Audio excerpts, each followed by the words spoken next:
देखिए गाइज, आज का टॉपिक जो है वो है हवाई जहाज़ क्यों उड़ता है, यानी कि हवाई जहाज़ किस सिद्धांत पे कार्य करता है जिसके कारण वो आसमान में उड़ने लगता है। ओके गाइज, या हवाई जहाज़ में फिजिक्स का कौन सा लॉ लगता है जिसके कारण वह उड़ने लगता है। तो समझ लेते हैं सबसे पहले हवाई जहाज़ की बनावट कैसे होती है। बनावट देखिए हवाई जहाज़ की इस तरीके से होती है। यहाँ पे देखिए पूरा हवाई जहाज़ का एक हेलीकॉप्टर है, ये हवाई जहाज़ नहीं हेलीकॉप्टर है। हेलीकॉप्टर यहाँ पे पंखे लगे होते हैं ऊपर की तरफ, जो ऐसे ऐसे ऊपर रोटेट करते हैं, ये पंखे लगे होते हैं। ये पीछे की तरफ लगे होते हैं जो दिशा चेंज करने के काम आते हैं। ओके गाइज, और यहाँ पे पीछे भी एक पंखा लगा होता है।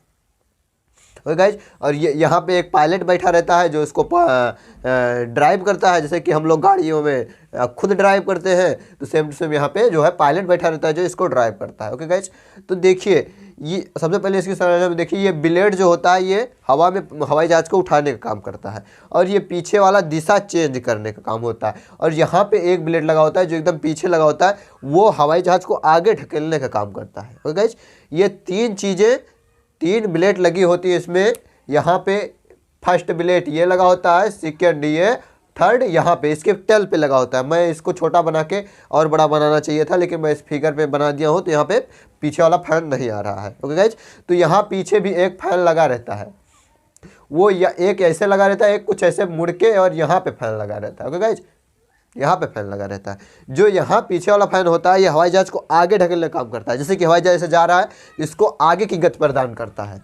और ये पीछे वाला पंखा जो होता है ये दिशा बदलने का काम होता है, यानी कि उत्तर चलना है, पूरब चलना है, पश्चिम चलना है, अपने रोड से इधर आगे, मतलब रोड को मुड़ाना है, आगे चलाना है। तो ये जो पीछे वाला सेकेंड वाला फैन है ये हवाई जहाज़ को कंट्रोल करता है, दाएँ बाएँ स्टीयरिंग का काम करता है सेकेंड वाला फैन। ओके गाइज, अब ये जो ऊपर वाला बड़का फनवा होता है ये हवाई जहाज़ सिर्फ हवा में टंगने का काम करता है, हवा में सिर्फ टांगे रहेगा, बाकी पीछे वाला ढकेलेगा, आगे वाला दिशा चेंज करेगा, इसका काम सिर्फ हवा में टांगे रहे बस।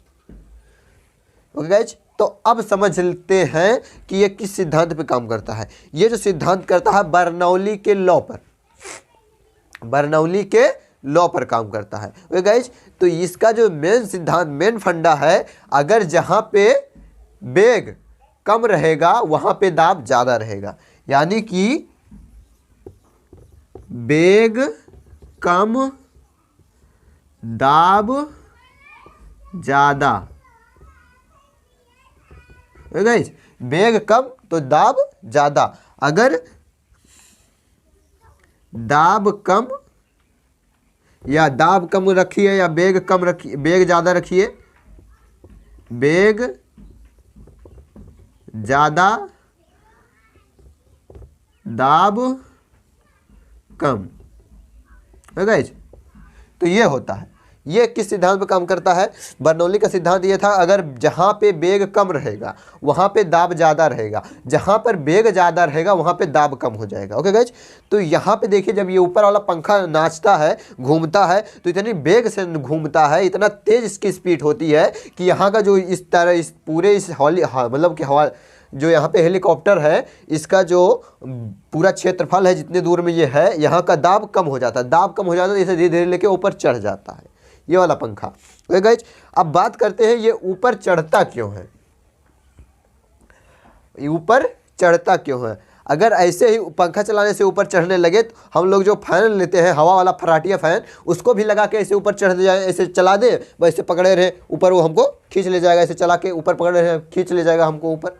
नहीं खींचता है। क्यों नहीं खींचता है? क्योंकि उसकी जो पत्ती की डिजाइन बनी हुई है वो कुछ इस अलग इस प्रकार से बनी हुई है, उसको सिर्फ हवा देने के लिए बनी है, और जो हेलीकॉप्टर का पत्ती का डिजाइन है वो उठाने के लिए बना है। गाइज, तो यहाँ पे देखिए हेलीकॉप्टर की पत्ती की डिजाइन कैसे होती है। ये वाला जो फैन है, फैन की पत्ती की डिजाइन कैसे होती है, यहाँ पे देखिए ये ऐसे रहता है, पीछे चौड़ा रहता है, आगे पतला और गोल नुमा रहता है। ओके गाइज, आगे पतला और गोल नुमा रहता है, बीच में खोखुला रहता है, ऐसे ही कुछ जैसे हाँ हमारा हाथ देख रहे हैं, यहाँ पे देखिए ये स्थान है।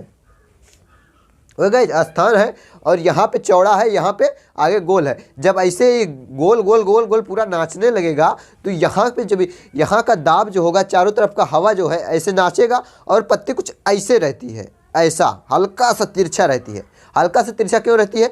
ऊपर की हवा काट के नीचे को दबाती है। क्यों दबाती है? क्योंकि यहाँ पे गड्ढा है तो यहाँ से हवा भरेगी और यहाँ पे रुकेगी, और जो इधर की पंखी है 4 इंची बची है ये नीचे को दबा देगा हवा। जब नीचे को दबाएगा इसे पंखा उठता हुआ चला जाएगा। जब ऐसे इसे नाचेगा गोल गोल तो ऊपर की हवा खींच के नीचे फेंकेगा, बेग से नीचे फेंकेगा तो दाब, अब यहाँ पे ऊपर तो नच रहा है, दाब नीचे कम हो गया, बेग ज़्यादा है, पंखे का बेग ज़्यादा है तो नीचे दाब तो कम होगा, स्वाभाविक बात है। और ऊपर से हवा भी काट के नीचे फेंक रहा है तो इसे धीरे धीरे उठता हुआ चला जाता है। तभी आप देखते हैं हेलीकॉप्टर जो होता है अब हमारे चारों तरफ जब उड़ता है हमारे सर के, मतलब हमारे घर के ऊपर से कहीं भी हो तो इतना तेज़ आवाज़ करता है। क्यों करता है? इसका जो पंखे का स्पीड होता है ये बहुत हाई होता है। अब आवाज़ क्यों करता है? आवाज़ इसलिए करता है कि इसमें जो है ऊपर की हवा नीचे को फेंक रहा है। जब नीचे को कोई चीज़ फेंकेगा या आवाज़ करेगा, भड़भड़ाएगा, तो इसमें जब यहाँ पे बीच में गैप है, इस गैप में हवा घुसेगी, तो आवाज़ करेगी कि नहीं करेगी?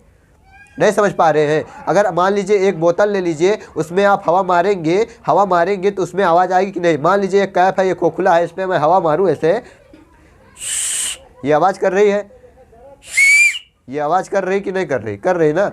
तो इसमें हवा मारने पे अंदर जा रही, फिर वापस आ रही, तो यहाँ से टकरा के जो आवाज़ निकलती है वो इस वैसे सेम टू सेम इस पंखे में होती है। जब यहाँ पे अंदर खोखला है, यहाँ पे हवा आएगी, यहाँ पे टकराएगी, और पूरा जब नीचे की तरफ जाएगी, यहाँ से घुसी, यहाँ पे टकराई, नीचे को फेंकेगा तो आवाज़ करेगा। तो हेलीकॉप्टर आवाज़ क्यों करता है आप समझ गए। अब उड़ता क्यों है? क्योंकि इसके जो पंख ऐसे तिरछे होते हैं। ये कार्य किस पे करता है? बर्नौली की परमीय पर। किस पे कार्य जो करता है? बर्नौली की परमीय पर। बर्नौली की परमीय, गाइस। तो जो हेलीकॉप्टर का पंखा बना होता है ये बर्नौली के परमीय पर ही बना होता है। गाइस तो मैं आशा करता हूँ आपको समझ में आ गया हवाई जहाज होता है, क्यों उड़ता है, ये किस सिद्धांत पे कार्य करता है, जो इसकी पंखुड़ियाँ बनाई जाती है किस सिद्धांत पे बनाई जाती है, इसके बारे में आपने पूरी तरीके से समझ लिया। तो मैं आशा करता हूँ आपको ये वीडियो अच्छा लगा। वीडियो को लाइक कर दे, चैनल सब्सक्राइब कर दे, दोस्तों में शेयर कर दे। मिलते हैं नेक्स्ट वीडियो में नेक्स्ट टॉपिक के साथ। तब तक के लिए जय हिंद, जय भारत।